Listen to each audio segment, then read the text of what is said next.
Is the royal family relevant today? The Windsors. In spite of their longevity, they are no strangers to scandal. Who could forget Charles and Diana's acrimonious divorce? The mysterious circumstances surrounding Diana's death, Prince Andrew's recent sex scandal, coupled with Harry choosing to live in another country. Do we really need them? Nobody comes to England for the weather. I think they're a great asset to have for the country. Brings in tourism. Don't really need the monarchy, so... I think it needs to be reformed. I actually quite like the royal family. So in the States, they're really popular. We don't have anything like that there, so we kind of like to see what you guys are doing here. People flock here by the thousands to see the royal family. I like Harry and Meghan. The gossip doesn't hurt either. I'm not very keen on them, to be honest. It's part of this society. It's also part of the way the democracy works. I watched The Crown on Netflix.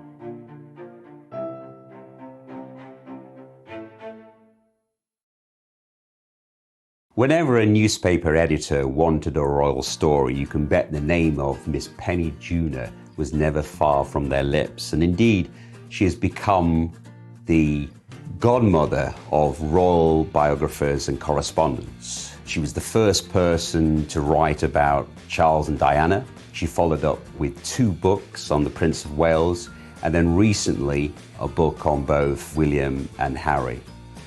When I first started writing about the royal family, which was over 35 years ago now, I didn't write about them because I was a royalist or a monarchist. I wrote about them because I was asked to. A publisher rang me up and said, would I write a biography of Diana? I was a journalist at the time, fantastic opportunity. I would have written about anybody. So my view on the royal family has changed quite a lot over the years, and I have become, having written about them, studied them, and followed them all over the world, I have become much more of a royalist. The senior royals, I think, are extraordinary people who have such a dedication to duty, a selfless dedication, that it's pretty awe-inspiring.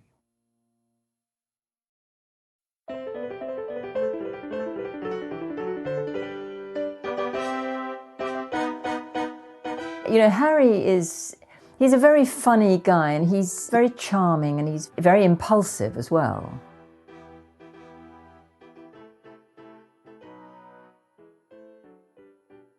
They were a magical couple, and when they married, everyone was overjoyed. She was beautiful, she was glamorous, she was of mixed race, which was a great thing. You know, a huge plus for the royal family to have a mixed race member. It was representative of a lot of people in this country. The monarchy must always be relevant to the people in the country, otherwise it will lose its reason for being. The press loved her, people loved her. Everywhere she went, they were a golden couple. And for a while it looked as though she and Harry might actually eclipse William and Kate. By contrast, they were beginning to look a bit staid and dull. But my goodness, how staid and dull looks good these days. Looking at Meghan, who is an American and was, by all regards, somewhat of a commoner, like, it seems very difficult. Just that sort of lifestyle that they have to uphold, like, even though you want to do great things, like, that is something that's really difficult for you to live with, I think. I think she's very brave. Yeah, I think she's entitled to her privacy. I am not too sure if she was quite aware of what she's walking into.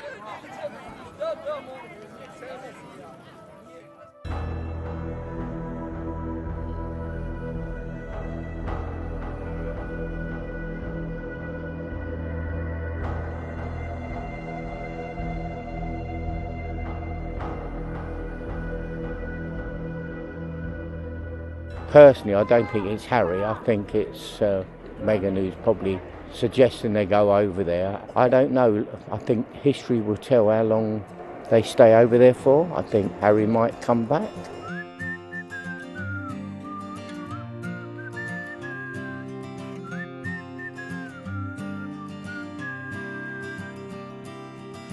I think Americans in general got more invested in the royal family. I mean, we always sort of enjoy the pageantry from afar, but I think people got more invested in the royal family when Meghan married in, and of course she was very meaningful for a lot of people, and that's important. I think it's very sad that Harry and Meghan have stepped down from royal duties. I think it's very sad that they're opting to live in Canada.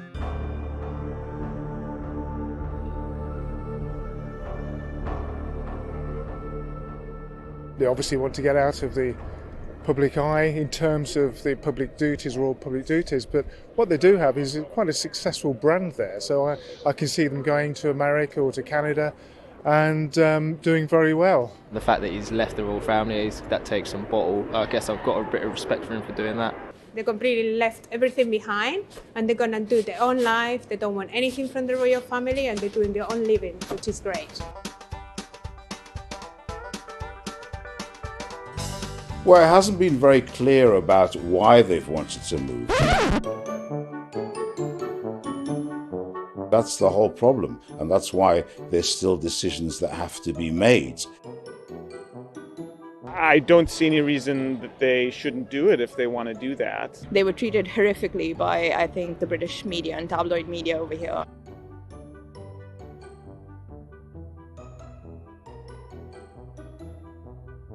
I think it's justified in a sense. I think maybe it may be a bit more Meghan than him. I think maybe her not coming from that kind of background, it's quite hard for her to adjust, and maybe that's been a tipping point for him to kind of do what's right for his wife as well. Not sure about his comments where he said he's going to go through a transitional period of being able to stand on his own 2 feet financially. I think he could probably do that straight away. We have lost them. I mean, I would hope it's only temporary. I think the press have always been very intrusive in his life. But, I mean, people in the public eye always have a dual-sided sword of how they deal with the press. The UK press is, in some scenarios, just vile, really. The amount of pressure and harassment that they put on to not just the royal family, celebrities in general. All of them will be hounded by the press. And I'm sure that memory of his mother at such a young age, and all you ever hear is about the press, and we could all see it wherever she went. There were thousands of them, and of course it's going to happen to Meghan. I don't think any of us really know why Harry and Meghan have gone. They talked about negative publicity, that Meghan said famously that it's not enough just to survive, you have to thrive. My sort of private theory is that Meghan had undergone a huge number of big life changes in a very short space of time. She had left her country, she'd left her friends and support network, she'd left her family, she'd given up her job, she'd come to Britain, she'd married into an extraordinary family, she'd taken on a new job, and she had a baby. All of this in under 2 years. And I think she was struggling. The British press have a very nasty habit of building characters up, putting them on a pedestal, and then knocking them off it again. When they were out doing their job, they got fantastic publicity. It was what the negative publicity came from were things like the baby shower, when Meghan flew across to New York for a hugely expensive party.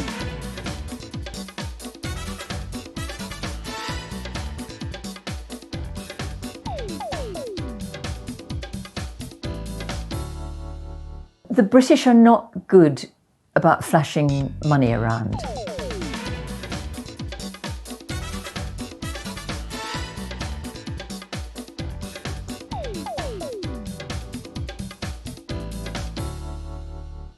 The Americans are much, I think there's a culture clash. Meghan didn't understand the subtleties of the British monarchy, apart from anything else, let alone the British culture. And she was stuck out in the country. They'd left London. The nearest Starbucks was a good 5-minute drive away. She'd never lived in the country before, I don't think. So I just think she was miserable, and Harry was desperate to do something to make her happy. If a man goes to work every morning all right, gets up and whatever. What's he doing that for? His family, all right? Just because he's a royal doesn't mean he doesn't want to protect his family any less. I think it's justified, yeah. I mean, that's a lot of trauma, especially for a child. That affects a person, especially in the choices that they make as an adult. And it doesn't shock me whatsoever that he'd want to prevent something like that happening. Not saying that it would, but it probably has passed his mind. All right, it says, look, if you was here and there was like gun shooting going on over there and you was with your family, the first thing you'd want to do is take your family out of that situation. It was horrific what like the tabloid media and Daily Mail and everyone was writing about her, because it was just completely unfair to put her in a position like that, because it was pretty racist. I mean, it's very difficult being a white woman to pick up on what a black woman would regard as racism. I always had a little bit of a problem with Harry meeting somebody that was Hollywood. Don't have the race issue, I don't think that's a problem, but just that somebody that is an actress not probably used to the prying nature of the press in terms of the royal family. They cope with it differently, I think, in America, and obviously she finds it very intrusive. Obviously the British tabloids are notorious, even more so in some cases than the American tabloids, but I think there's a certain deference that maybe exists in Britain that simply won't exist in Canada or the US, I think that's where they intend to end up.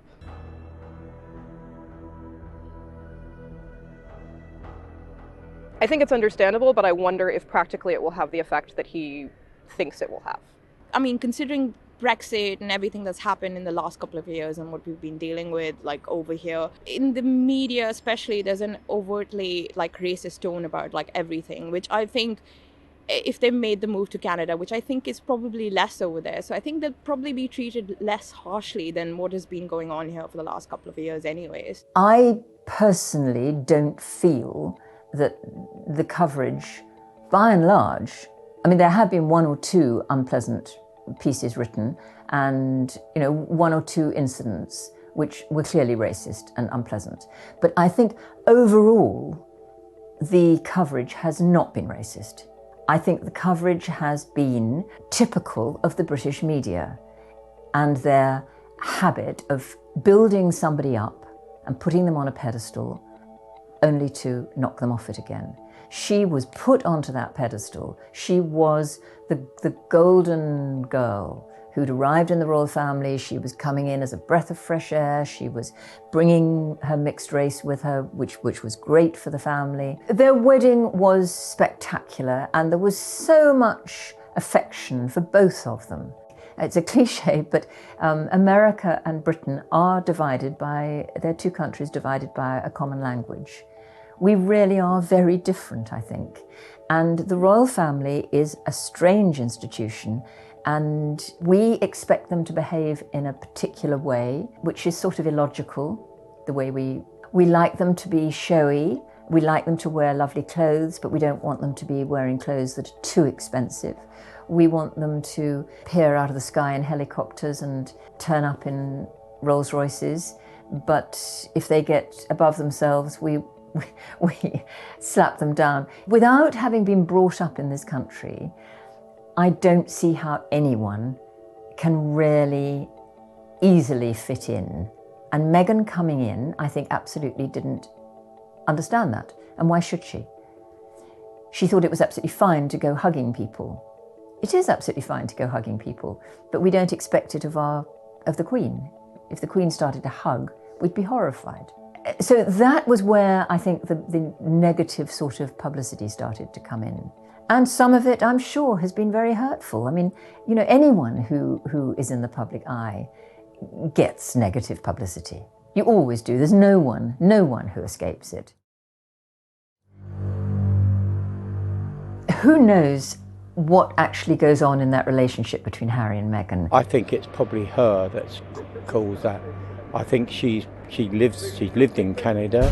I think she's called the shots, really. It's ridiculous, isn't it? I mean, any marriage is going to be, it's a two equal parts, it should be. I think he's followed what she wants, but I think he's going to miss the limelight, because after all, you know, he's quite big in the UK as a sort of ex-playboy, etc. So I think a lot of it is down to her.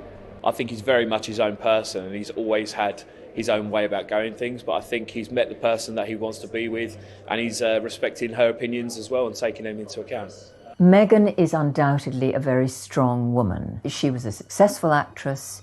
She had a difficult beginning. Came from a broken family. She's a strong, independent woman. Harry is probably quite malleable, and I would think she certainly does call the shots in the family.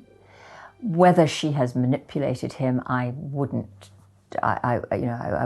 want to hazard a guess at all. I mean, isn't that like the classic story of the shrew, like, you know, controlling her man? I mean, I'm sure he has a bit more brains than that to just be controlled by like someone. I mean, come on. He certainly seems to be very much in love with her. On the other hand, I think the clip that's been out on YouTube of Prince Harry at a Disney reception talking to the head man, I suspect that was more Harry being a bit cheeky. I mean, I feel like that's completely blown out of proportion, because you can just take a second of a clip from anywhere and just be like, he's trying to be like a shill for his wife. But I think it's conversation. I mean, like I said, I work in the film and TV industry, and I sometimes go and joke around, like, you know, on networking events about like, oh, hey, hire me. I wouldn't think that Meghan had said, you go and ask him, tell him that I do voiceovers. I think it's, absolutely on the cards that he might just, as a joke, say, you do know my wife's, up for work, don't you? There's been a lot of talk about the British taxpayer should not pay for Harry and Meghan's security if they are not working as members of the family. Well, of course, if you're not doing your job, you shouldn't be paid for it. I live in an area where the stabbings are going on in London, so it's North London. I had someone actually being arrested with a knife. Why is it happening? Why are teenagers dying left, right and centre? Because there's no money for security. And then you read that the royal family is taking in millions to have their security for only 2 people and a baby, and then you think, so are their lives better than those teenagers and these people that are actually killing each other and dying? So why couldn't they just, it's not a good thing for them to have the money. Yeah, I pay taxes like everyone else. I want to be able to walk around and be safe, and I want to see people that they are safe. He's the Queen's grandson, so I would think the security is still going to be something like what it was. But whether we should or not, I don't know. Well, I mean, if he's now denounced his role, then obviously the British taxpayer should not continue paying for him or her. But I mean, if he's going to continue any kind of role, then depending on what that role is, then obviously he may have some of these costs covered, because I mean, there is beyond the duty also important roles that the royals play with regard to promoting British culture, British industry. So if he's going to be involved in any of those trade trips of any kind, then that's, a governmental or a duty for the country, and obviously he should be paid for that accordingly. I don't think we should be paying for them. They've got enough money and they can earn a lot of money. I mean, she could go back to doing acting, couldn't she? I think that needs to be tapered down. I don't think you could switch off the tap immediately. Yes, I suppose you don't get paid if you're not doing a job. If I said to my boss, yeah, that's fine, I'm not going to do what I'm paid for, so why would she pay me? I agree with that. I don't think the taxpayers should be funding, especially things like their security or anything like that, because they're no longer a part of the royal family. I think that should be their responsibility. Personally, I think if they remove themselves from the royal family, then they should be creating their own kind of funds to support their lifestyle. I don't really think the British taxpayers should pay for someone who's not in the royal family and who wants to obviously go somewhere else and do their own thing. So I think, in that respect, I wouldn't want to be funding their lifestyle. I understand people's irritation that we should be funding this couple who have walked away from what arguably, we see as their duty. On the other hand, Harry didn't ask to be born into the royal family. It is only because he is a member of the royal family, a senior member, the Queen's grandson, that he is a potential target. He's also a target because he served in Afghanistan. I think, like it or not, the British taxpayer does have to pay back for that service. The brothers are they've been close as can be all their lives, and very much relied on one another. They had a difficult childhood and they clung to each other. But they are very different characters. Obviously, it's no secret that Harry and William's relationship has changed over the recent years. I'd be surprised if there was any great rift. I mean, I don't. It's all speculation, isn't it? The only things we hear about it through the media, and I'm sure the media sort of exaggerate it and play on things just to sell papers. Any of those differences of opinion has directly caused a rift between two brothers. Blood is always thicker than water, even if it runs blue, as it does with them. William is very controlling and considered. He thinks things through and then makes a decision. Harry flies by the seat of his pants. He's very instinctive. I think what was happening is that they were working together for the same charity, and the charity, their foundation, was based on their areas of interest, and they have similar areas of interest. And I think that probably Harry was getting frustrated because maybe something that he wanted to do, William had already taken ownership. I think that's less about, obviously family plays into it because they are a family, but I think that's less about family in the traditional sense and more about duty to taxpayers and where the legitimacy of monarchy comes from. I think if a brother decided to give up a job and move to Canada,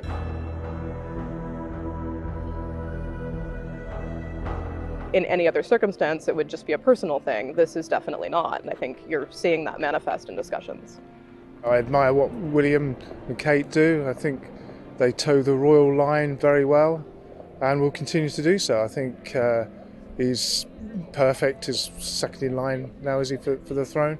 And I guess Harry's the spare one anyway, so he's more likely to go and sort out a career for himself outside of the royal spotlight, but being able to use that powerful brand that they have to do very well, I would have thought. I think it's a real shame that there is a rift there. You could put it down to either, really. I think it does seem like they're not very close as a unit, as both couples were previously. So I think they always have seemed very, very close. I don't see that there's a personal rift between them. Maybe there's something else around that's kind of shifted their opinion. I actually think that the press make far more out of these things than I'm sure the two brothers sat down, had an agreement and said, if you do that, I'll do this. Happy days. It doesn't work like the press make it seem like it works, believe me. There's a hierarchy within the family, and there's a hierarchy between the boys as well. And William is the more senior of them. And I think that Harry at times found that a little bit frustrating. So I think there were niggles, and inevitably, when one brother marries and starts to have a family, their focus turns more onto their family rather than their unmarried brother. So I think the ground was shifting in their relationship. Then Meghan arrived, and my understanding is that William thought that Harry was moving a bit too quickly. And Harry, I think, really took against that. And I think that that was the point at which the relationship seriously became unhinged. And then the two women, they're just poles apart. They're so different. So there wasn't an immediate rapport there. No family is perfect, right? So it's like every family is going to have issues and ups and downs. And I guess it's pretty awful for them that it's now a public, it's a matter of public opinion. If they have issues, it's fine.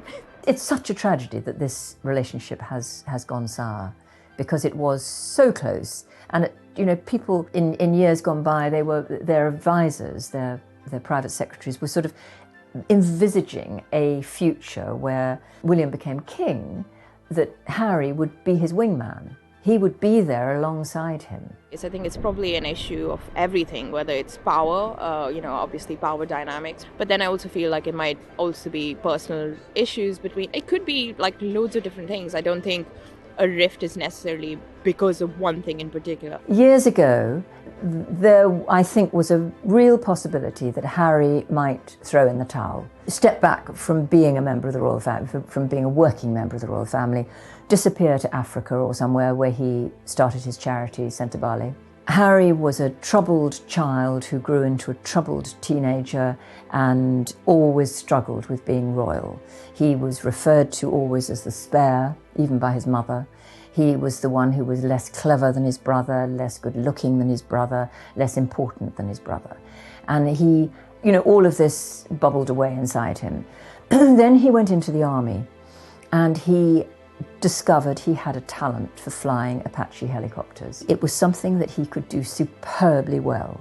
He really was the top of the top. It gave him a new confidence in himself that he had never had before. He found that he had an ability, because of who he was, to raise awareness, to raise money, to make things happen. Had he been playing Harry Wales, that Invictus Games could never ever have been done in the time frame. Harry had the idea, he stole it from America, but he had the idea, he made it into an international event, not unlike the Olympics, which took 8 years to come to fruition. Harry managed to get that off the ground in less than a year, the first Invictus Games, and he did it because he was HRH, Prince Harry, who was able to use his charm and his title to persuade people to help him and to make things happen. My favourite is William. I think William and Kate, I think they're perfect the way they deal with their life, and I think Kate has really slotted into it. And hopefully in a very short period of time he will become the king, and I think they'll make an excellent king and queen. I feel like he will, just because I feel like his opinions are more modern and up to date and stuff, but we will give Charles a chance just because he's waited so long for it, and I feel like he deserves the chance. Yes, I think he will, and I think he does everything correctly. I think he plays the part very well, and I think his wife will do a very good role as well as a queen. Oh.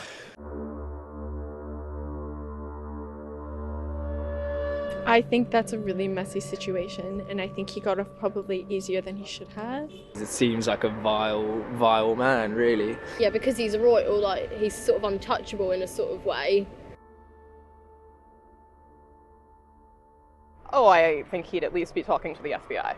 I think definitely there is and also because it's Prince Andrew and he's had other issues, I think there's a certain, oh, well, it's him being him again, and there's nothing really we can do about it, but we don't want to hear from him anymore. And so the best they can do is kind of cut him off or remove him from royal duties. Basically anyone else, there would be at least an investigation. I don't think that Andrew has necessarily been treated any differently because he's a member of the royal family. The American prosecutors seem to be, or the American lawyers certainly seem to be accusing him of all sorts of things and demanding that he go and face the FBI and an investigation. So they're not exactly sweeping him under the carpet. I think with that, he's definitely kept the wrong company there, and I think his Newsnight interview that he did was a complete disaster. Until Andrew gave that interview to Emily Maitlis, he was a bit part player in a story that was really about Jeffrey Epstein.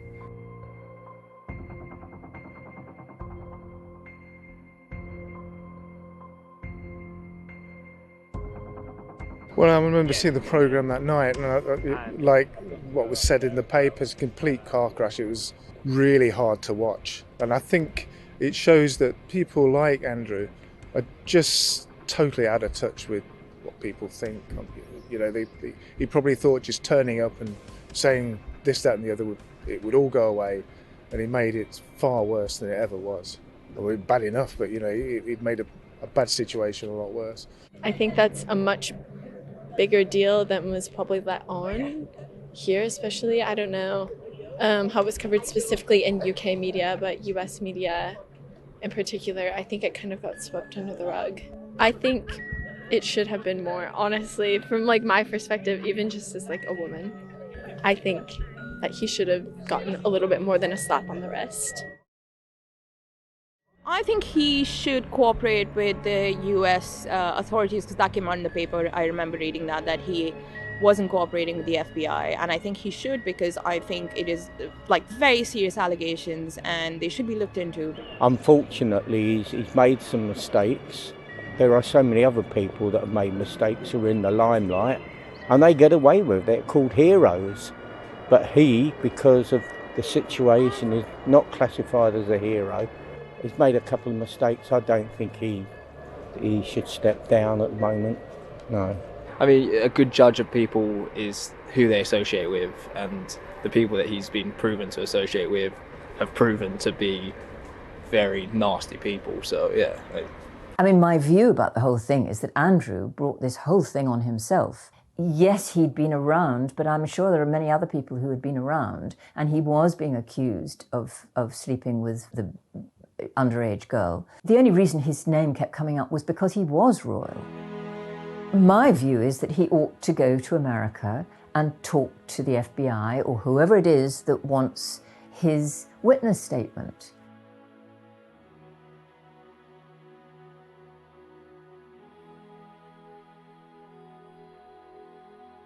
I don't know if it's appropriate, but I think it's about the best they can do without risking, again, the legitimacy of the monarchy. I don't think that, I think that's very lenient. I think he should be, like, I mean, I think there should also be investigations over here regarding those charges, because, I mean, he shouldn't be protected just because he's a public figurehead. I think, yeah, he is pretty much untouchable because he's a royal. If he was anyone else, he most definitely would have been tried in a court of law. I think it's highly likely he did sleep with Virginia Giuffre Roberts. Whether he knew she was underage is a completely different matter. And in fact, in this country, there was nothing illegal because she was not underage in this country.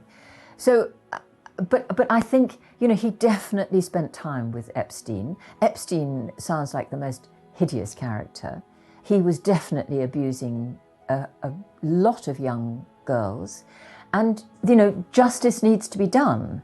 Yeah, I mean, I think that's a problem anywhere in the world if you're in a position of power. I mean, look at the Harvey Weinstein case. I mean, it's pretty obvious that if you're in a position of power and if you have money, you can pretty much get away with anything.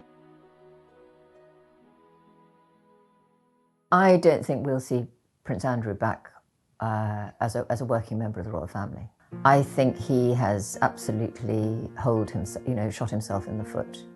But I don't think he'll be a great loss. Not many people really know what he did. I mean, most of what people know him for is being Randy Andy. He had a string of sort of dodgy friends in foreign countries. He has been a bit of an embarrassment to the royal family, I would suggest, for some years. I would think, I mean, we're looking at William being king possibly, maybe 20 or 30 years ahead. I think he's shaping up really well. There was a time when it looked as though Harry and Meghan might eclipse him and Kate. They seemed to be far more exciting and glamorous and go-getting and modern. And then they blotted their copybook and they've now gone. William and Kate, I think, have had a resurgence in popularity, and we now look at them and think, actually, quite conservative and a little bit dull and a bit dependable is really good, because that's what they are. They are, I mean, rather like the Queen. The Queen has never been a fantastic personality, because monarchy is all about unifying the country. That's what monarchy is for, and that's what it should do. And if you've got a very big personality, Some people will love that personality and some people will hate that personality. That's the nature of human beings. If you have a very bland character as your head of state, then there's less to like and less to dislike. The Queen has mastered that. Privately, she's a much more exciting, interesting individual, but what she presents to the public has always been very vanilla. And she's never expressed any strong opinions on anything. William has modelled himself, is modelling himself on his grandmother, I would suggest. I mean, privately, he's a much more exciting man than the one we see. But I think he is modern enough, but not too modern. His heart is very clearly in the right place. He has experienced the real world even more than his father has managed to do. He understands what monarchy is about, and he understands how he can be effective as a member of the royal family, as a future king. And I think he will actually probably be a very extraordinary king. He has very good ideas. Kate is a superb support to him. I mean, one of the problems with Charles and Diana was that Diana became a superstar, and she ran with that. And she outshone Charles. Charles was the one who's going to be king. He was the one who the attention should have been on. Camilla has proved to be a brilliant wife in as much as she just supports Charles and holds him up for people to see. Kate is doing exactly the same with William. She has not allowed herself the publicity, if you like, to go to her head. When she first appeared, you know, the press would have done exactly to her what they did to Diana. They would have turned her into a superstar as well. I think they might very well have done that with Meghan. The role of a royal wife is to support. A royal consort is to support. The Duke of Edinburgh has always supported the Queen. He could have been a big personality himself. He could have, he was a big guy with big ideas, a great moderniser, but he allowed the Queen to shine. William and Kate, I think, will replicate the Queen and the Duke of Edinburgh.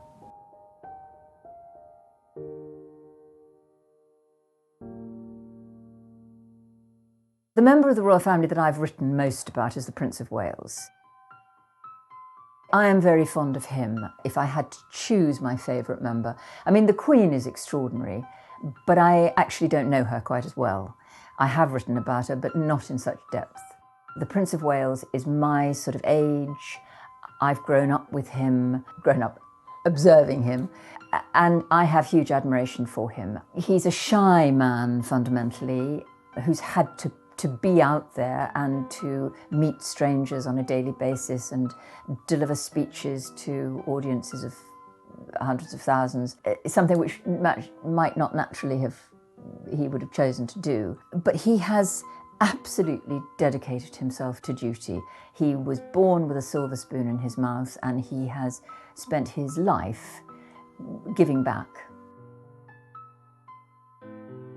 I mean, he obviously has developed over the years. I mean, he's been a very long-serving Prince of Wales and, you know, heir to the throne. So obviously, not only has he developed as a person, but developed in his roles within society, but also taken over quite a lot of the monarch's roles from his mother. So, I mean, he certainly has developed. I love Charles, and I think it's very sad that he's had to wait all this time, but quite rightly, I think the Queen should go on until the end of her days. As far as what he says about trimming the royal family, this is what a lot of English have been crying out for. They call them hangers-on, people that are getting money from us, that we don't seem to think that they're doing anything. Maybe a few years ago, they thought that Charles was a little bit wacky, had some strange ideas about talking to plants and all those sort of things. A few years ago, people were saying, you know, William, hopefully William will take over from the Queen. There's something. I don't think most people now like Charles to have a go. Charles suffered enormously from his failed marriage. The people, the country, the world probably, were divided in their loyalty. Some people adored Diana and felt that she was wronged by the Prince of Wales. Other people thought that she was flawed and that the marriage was a wreck. But the people were very divided in their views about Charles at that time, and a lot of people blamed him for the collapse of the marriage and ultimately for her death. And as a result, he's been deeply, deeply unpopular, principally because his marriage failed. The antagonism towards him in Britain has been because of his failed marriage. His reputation since that era, which is now 22, 23 years ago, when Diana died, his reputation has recovered. I think when he married Camilla, life became better for him in every way. She rehabilitated him. She made him a very much happier, more confident man. When people could see the real Camilla and realise what sort of a woman she was. When Diana had been alive, Diana called her a Rottweiler and a marriage wrecker. And it was his relationship with her that had fundamentally caused problems in the marriage. That and her illness, of course. I mean, there are many reasons why that marriage didn't work. It was not a good match. But people blamed Charles and his relationship with Camilla.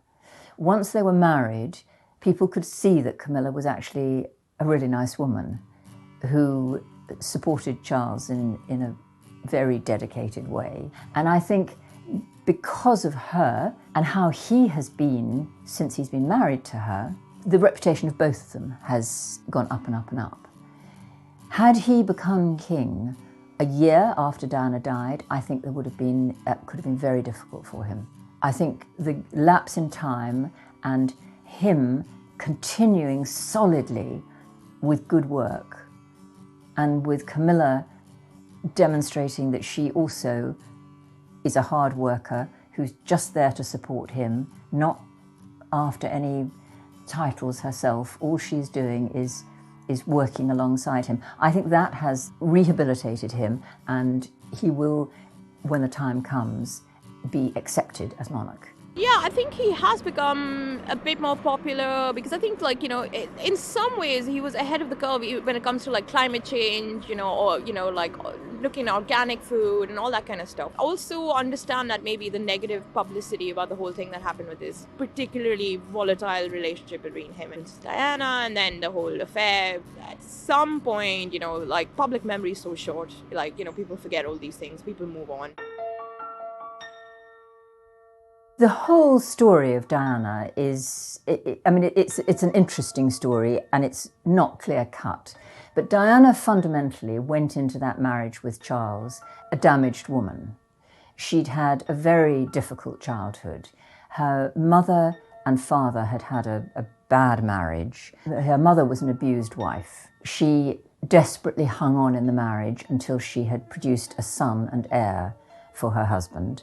She then fell in love with somebody and saw a means of escape and a new life. She had every intention of taking her children with her when she left Diana's father.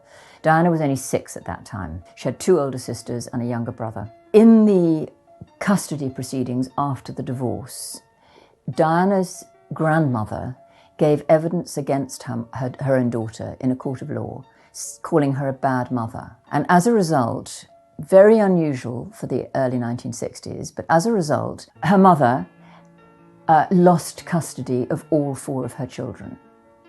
Now, Diana had no idea what was going on in the law courts.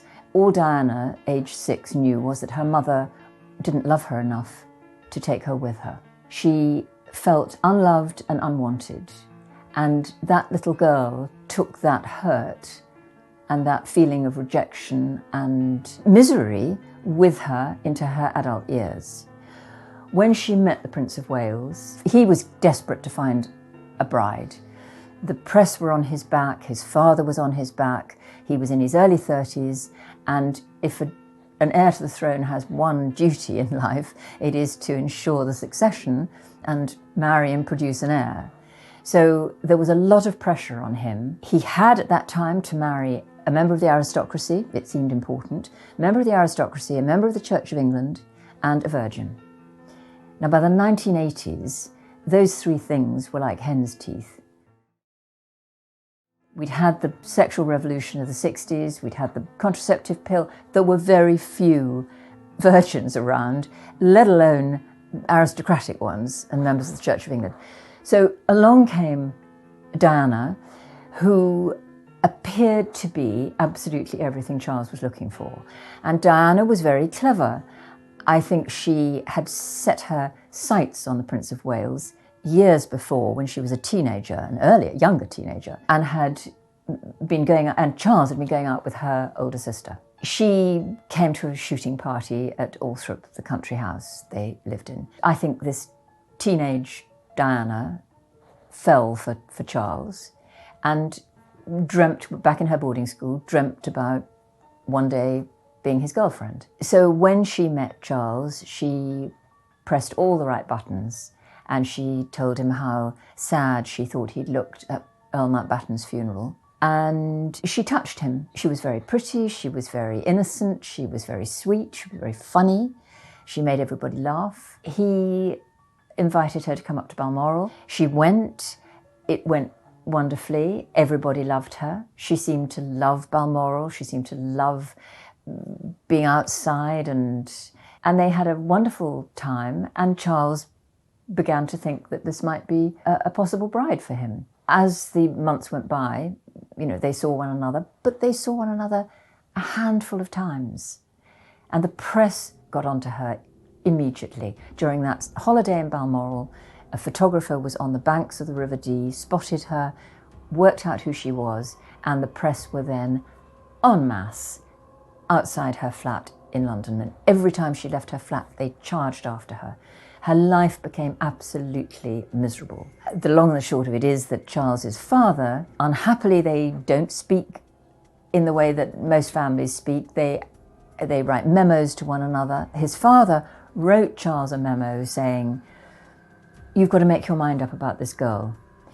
Either ask her to marry you or let her go, because you are going to damage her reputation if this continues." Charles misread the memo, misunderstood it, thought his father was telling him that he should marry this girl, and asked Diana to marry him. It was too early for either of them to have any idea whether this was the right thing. He felt that he could fall in love with her. He felt that she had everything that was necessary. She was an aristocrat, she was a virgin, she was a member of the Church of England.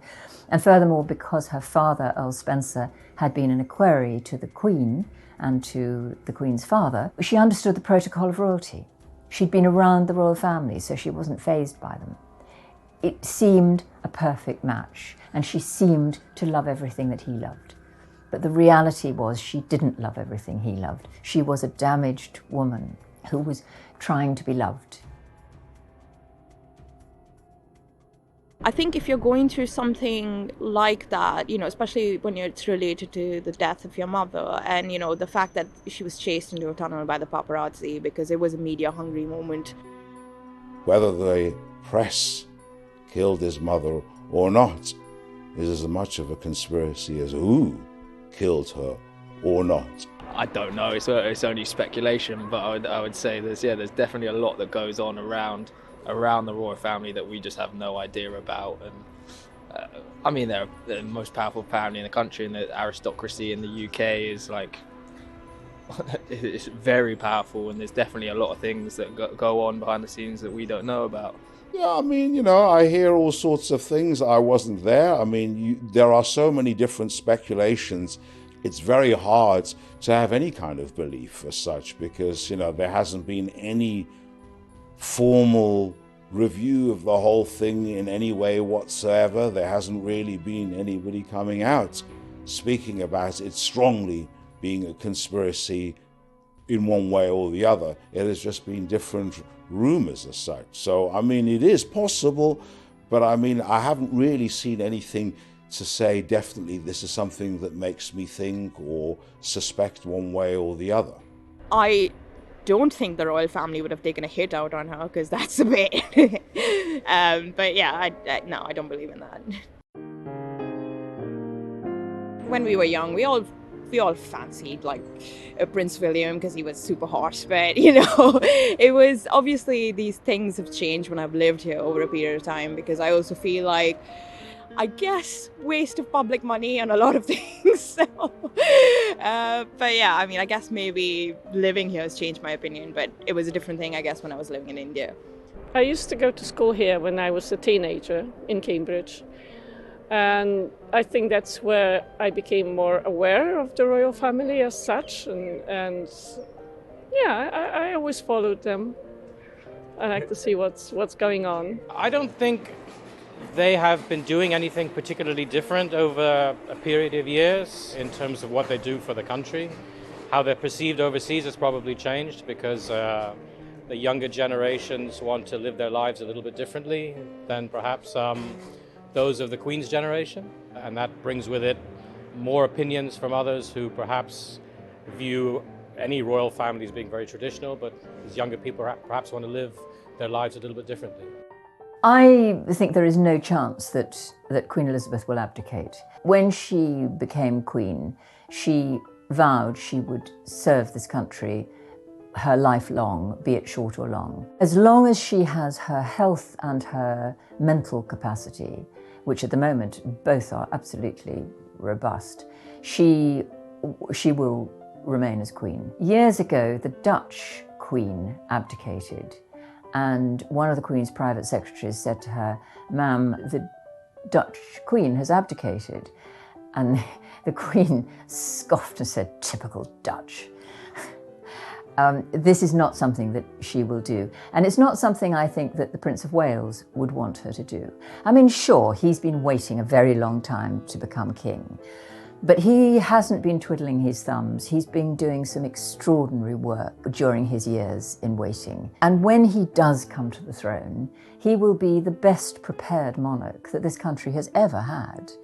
He may not be young, but he's got plenty of energy still, plenty of get up and go, plenty of ideas, and huge dedication. And, look at his family. His father is still going and he's 98. His mother is still going and she's 93, turning 94 shortly. He could have a good few years ahead of him. I think he will make a big contribution as king. I don't think that's the case. If she abdicates, I don't think it would be for very long anyway. And I think if Charles takes over, probably for a short period of time anyway. He's probably my age as well, so I think it'll be for a short period. Who knows? I think maybe he might stay for a while and then hand over to Prince William. Complicated. I mean, I really like Queen Elizabeth, actually. I didn't care for the monarchy at all before I moved here, and I've become fond. So, just on a very passing level. The Queen. I think she's a wonderful, wonderful person. Very royal, very thoughtful, very dignified, very difficult life for her, I think. I think she's wonderful. I think she's going to stay on forever, really, as long as she's alive. I think that's her view. I think her son Charles has pretty much given up on the job, I think. Only in sort of the fact that, like, as a figurehead, I don't think she should have any sort of powers. I mean, it's very little powers that she has, really, and it's more sort of ceremonial. But yeah, I mean, really, I think the way that the UK Parliament as well is set up with the House of Lords and etc. should be reformed. And definitely having the Queen as like the sort of figurehead of that should really change. I think the Queen, yes, obviously is the most important person of the royal family and is an absolutely wonderful figurehead for this country. And for her, it's been a sense of duty, maybe to her father, but also to her country. And she's done a wonderful job thus far, I would say.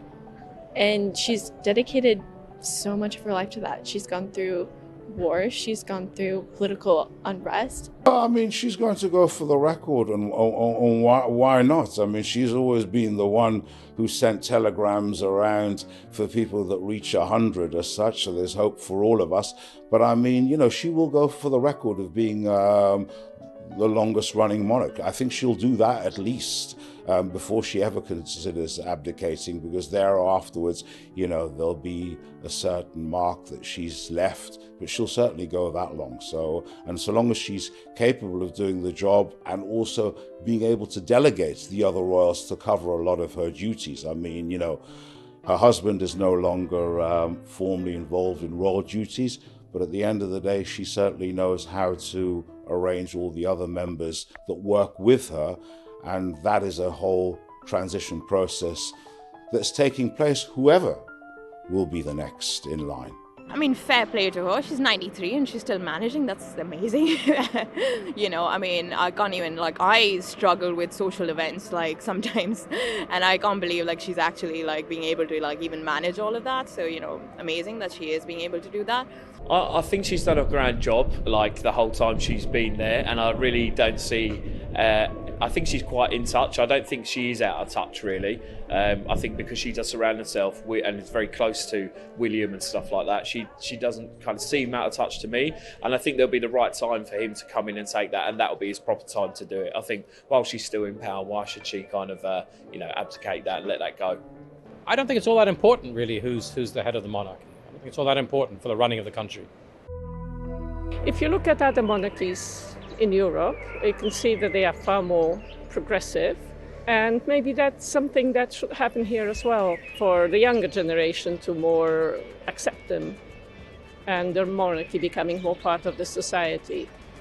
She's done her duty. She's worked very, very hard, and if she feels that there should be a change, which she may not, but on the other hand, who knows, I think that's the right time to do it. I think the Queen, is 93 and in remarkable health and continuing to do her duties the best she can. And I think while she's able to do that, I think she should stay where she is. Interestingly, that I've heard recently that Charles is like the second most favourite member of the royal family now, so he's gone up in people's estimations. But obviously the Queen is from good stock. I think her mother lived to 100, 102. So you can see the same happening with the Queen, but I think until she's not as fit and well as what she is now, I think absolutely continue and hopefully get a few more years. Because Elizabeth is quite old now, I think it would be good to have a youthful face for the monarchy. That might help. But I also think that Prince Charles has done a lot for the environment, a lot for young men's youth involvement, a lot for the arts. I wouldn't mind seeing Prince Charles as monarch, and I think that what he would do for the environment would be really, really interesting. She, at the end of the day, can't necessarily decide whether he's fit to be the king or not, unless she is planning to abdicate, which is not what's within her plan. When she dies one day, then obviously he is the heir to the throne. So he needs to be prepared either way, and he knew that. And everybody's known that ever since he's been born. So I think there's still a future, but the problem's going to be with Charles. I think if Charles becomes king, the royal people will not be so favourable with the royal. Like I say, I think the Americans following the monarchy as a soap opera is a little bit confusing to me, but I was in a very visceral gut level as an American, quite opposed to monarchy. And then a lot of my previous research has been on Spain, and so I don't care for their monarchy. So when I came here, I was kind of on that same line of thinking. Now I think that there's in a very controlled constitutional monarchy sense, there's a continuity that can be provided through a monarchy that's interesting. I don't think it would necessarily work anywhere else, but it seems to work fairly well here. I think it's a bit unclear what the future is. I think there's so much in the tabloids and the papers and scandals and stuff at the moment. I think they've always dealt with previous ones quite well. I think they'll still be around for us, and I think that it's, like I said, it's an important part of our country to have the monarchy, in my opinion. Nobody's beyond criticism, but I wouldn't say that a criticism has to go as far as deciding whether we should have a monarchy or not, because, I mean, you know, it's part of this society. It's also part of the way the democracy works.